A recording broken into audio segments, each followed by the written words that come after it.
Team Canada is maybe at a disadvantage going into that overtime because they were just overwhelmed late in the third period by the Swedes, but they came back extremely strong with Halishuk and Mathias teaming up for the winning goal. Mathias has got a big body. He takes it to the net, and as I told you earlier, James, I'm surprised Matt Halishuk hadn't had a bigger impact in this tournament before this, because I just think he's a marvelous hockey player who will do a lot of good things with the New Jersey Devils. I saw him as a 16-year-old with St. Michael's Buzzers when he played on a line with my son and Andrew Cogliano.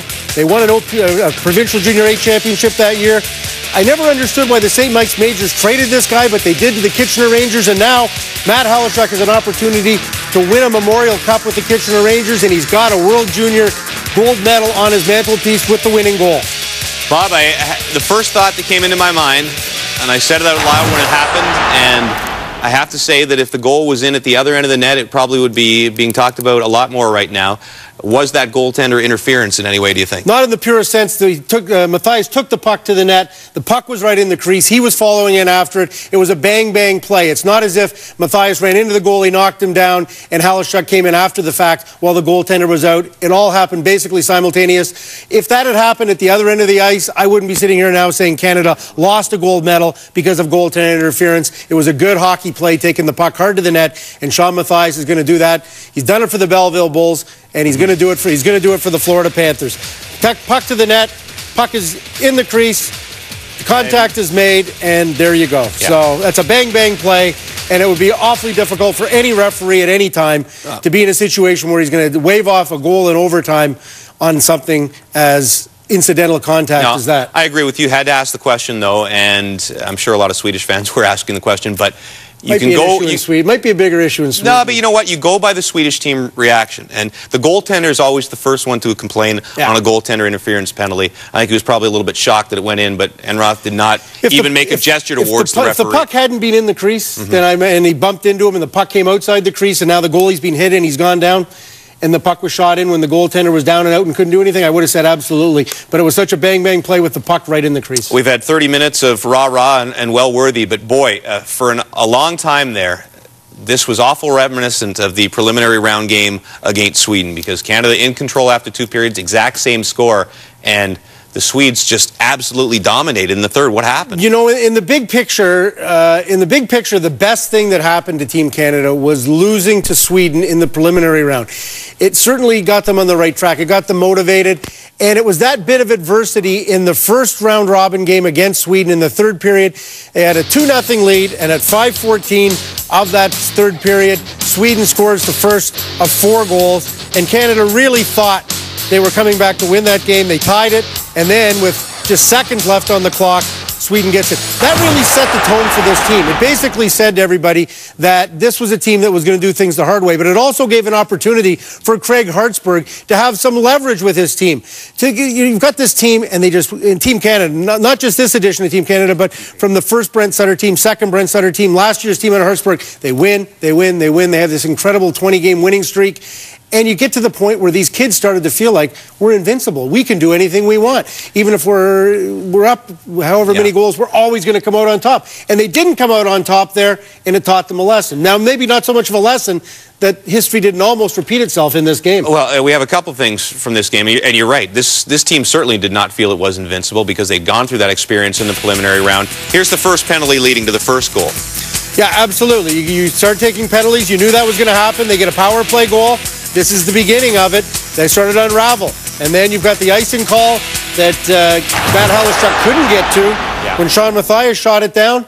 And next thing you know, the puck's in the back of the net in the final seconds, and here we go again. It is amazing, and Gordon Pierre mentioned it, that it was Mathias and Halishuk teaming up on that goal. Because if Sweden had somehow won that game in overtime, boy, those guys would have been in their heads. They'd probably be haunted by that for a long time. Not that it was a bad play or anything. Mathias was trying to get the puck out, but if he somehow put it a little bit softer, Halishuk a couple of milliseconds away from getting there, and then maybe Sweden doesn't even get back to the other end. No, absolutely. And Halishuk's a terrific skater. Doesn't get to it, and then everybody questions why things happen, how things happen. But when you get an overtime goal to erase all of what happened in the third period, it's good. But I will tell you this, the whole sort of mindset of this team is the team that had to deal with some difficulties. And not too many Team Canadas in the past 3 years have had to deal to the same extent, minus last year's shootout victory against the Americans. You know, I've been trying to throw nicknames around through this tournament. John Tavares, I've been calling must-see TV. I have a nickname for Stefan Legion now, the wounded cowboy. He is with our James Cybulski. Stefan Legion, you suffered a separated shoulder on your very first shift, but does this numb the pain? What pain? What pain? It's hard to feel pain when you got a big medal around your neck. So, you know what? I'm so proud of the guys that went out there. They did what they had to do. I wish I was out there with them, but you know what? They took care of business, and that's all that matters. You guys went through a lot as a team. There was a lot of times you guys were questioned over the past week, but you guys seem to persevere as a unit. You know, that's what Canadian hockey is. It's battling through adversity and jumping over chances. And we had a chance to get into the medal round or into this game, and we took it. We beat the Finns pretty good, and we took on the Americans and took them down. And then we came out here. We had to battle through. We ended overtime with Sweden, and we took them. Can you say enough about the job that Steve Mason did? On live TV. Oh, twice. You know what? Mace was good. At least Ellen's whipped cream. It tastes good. You know what? Mace was good. Maybe. Oh, I'll take it. Mace was good. Give me a kiss, dude. Ball. Mace was good. That is living. But you know what? The whole team was great. We had a good goalie. That's what you need to win championships, and we're the champions right now. It's about time for me to start shaving anyway. I'll let you. You know what? I just want to say one more thing. I just want to say this one's for all you boys back in Oakville. I love you guys, and I'll see you tomorrow. Congratulations. Woo!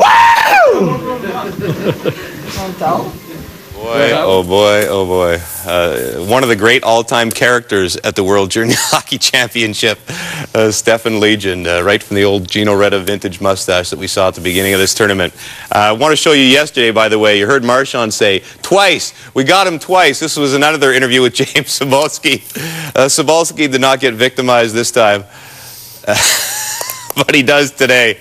Steph Legion, that's what happens when you start being the prankster at the beginning of a tournament. You end up getting the pranks played on you. Now, I mentioned a semi-Messier prediction, or at least a statement that they were going to win the gold medal during one of our pregame interviews that Steph Legion made. But let's listen to Legion during the playing of the national anthems in the last 3 games when Canada won.